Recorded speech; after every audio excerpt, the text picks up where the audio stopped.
Hello mga par, good afternoon. Ngayon, simulan natin sa paghihihaw ng pusit. Ito ang ulam namin ngayong tanghalihan. Let's go mga guys, mga par. Yeah. Yung matagal-tagal na rin guys na hindi ako nakatikim ng inihaw na pusit. Okay, ngayon guys, natapos ko nang mahihaw ang pusit.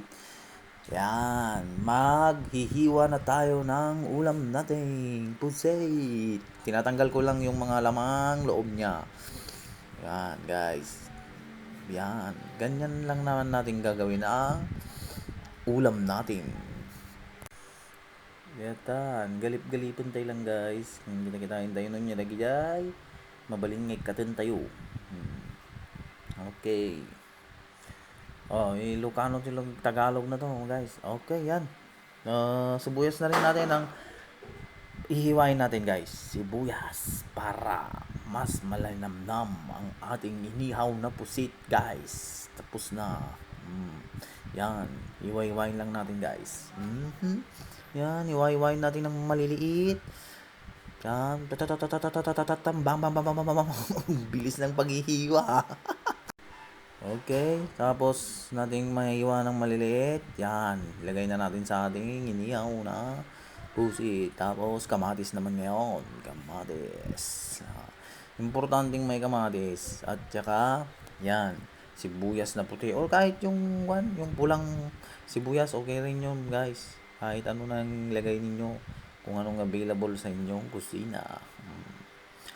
Tsaka lagyan natin ng konting asin para may mahalat-alat din konti.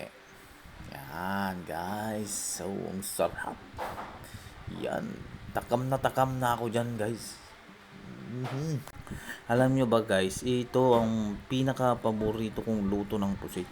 Itong inihaw. Yan. Yun, no. May arusip sa amin ang tawag dyan. Kung sa inyo, hindi ko alam kung anong sa inyo. Comment nyo na lang dyan sa baba kung anong tawag ninyo dyan. Guys, sarap ng mga yan guys. Oh wow. Halo-haluin lang natin ng konti guys para mahalo yung asin at saka kamatis at sibuyas. Wow. Sarap guys. Yum yum yum yum yum yum yum yum yum. Yan, tikman na natin guys ang mga prepare nating ulam natin ngayong tanghali. Wow! Sarap guys. Quality. Sarap ng arusip at saka pusit na inihaw. Okay guys. Tsaka salamat guys sa mga nanonood sa atin at sana lagi kayong sumuporta pa rin.